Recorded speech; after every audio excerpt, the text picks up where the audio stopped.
July 1st.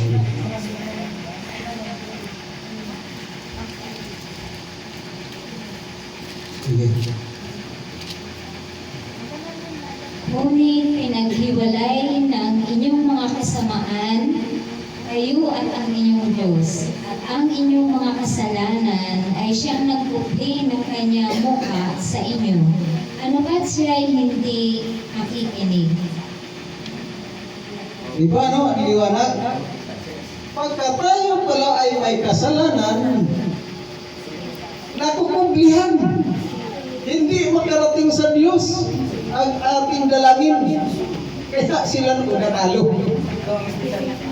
Bakit?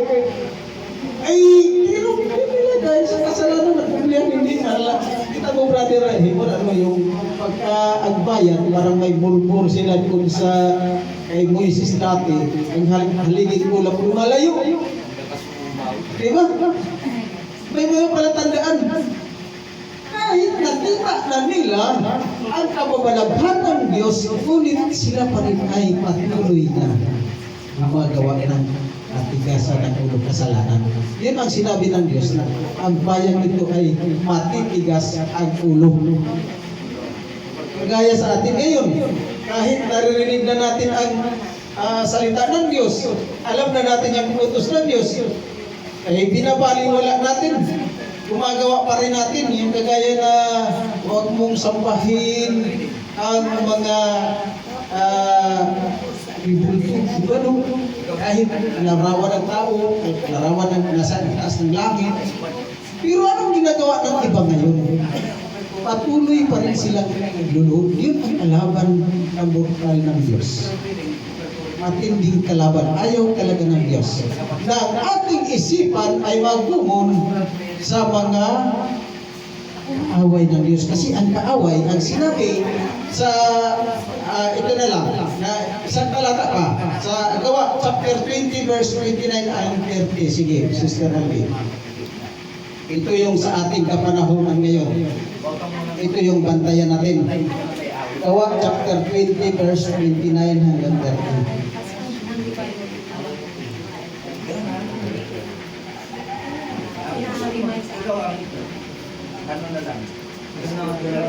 Alam ko na pag-alis ko ay papasok sa kalagitnaan ninyo ang mababangis na asong buhat na walang katawad sa kawan. At lilitaw mula sa inyo na rin kasamahan ang mga taong magsasalita ng mga bagay na lihis upang akitin ang mga alagad na sumunod sa kanila. Kita niyo po, ano? Na mayroong magsasilitaw dito pa rin sa atin. Alam niyo po mga kapatid, ito yung ating bantayan sa panahon ngayon. Na hindi tayo matiyasun. Yan. Ito ay ibinili ni Apostol Pablo sa atin na mayroong magsisilitaw. Kaya ang kaaway, sinabi sa leksyon, dito sa loob. Di ba?